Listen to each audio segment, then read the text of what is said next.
પ્રાકૃતિક ખેતીમાં જે પંચસ્તરીય મોડલ છે કે મિશ્ર પાક જે હમણાં 5 આયામ ઉપર જે ખેતી થાય છે ને, સ્ટાર્ટિંગમાં એ વખતે કારણ કે મગજમાં અત્યારે ખેડૂતોનું કોન્સેપ્ટ શું આવે છે ઓર કે આ પ્રાકૃતિક કરીએ એટલે એ મોંઘું હોય.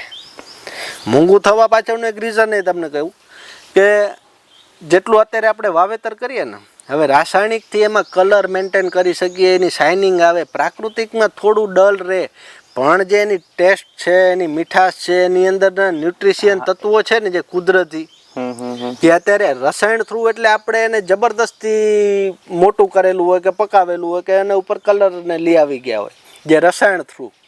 અને આ જે કુદરતી છે કે કારણ કે પ્રાકૃતિકમાં એવું છે કે આપણી વાડીમાં જ એનામાંથી જ આપણે બનાવવાનું છે, એટલે એને ઝાડને જેટલા ન્યુટ્રિશિયન તત્વો જોઈતા હતા એટલા એમાં મળે.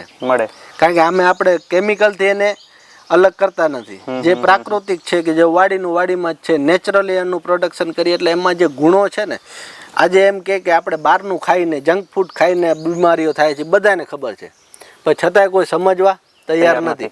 આજે સબ્જીમાં લારી ઉપર લેવા જાય એટલે કે એક શાઇનિંગ મારતું હોય ને એ સારું. અમારી દ્રષ્ટિએ શાઇનિંગ ઓછી હોય અને એની જે પ્રોપર મીઠાશવાળું હોય ને એ સારું.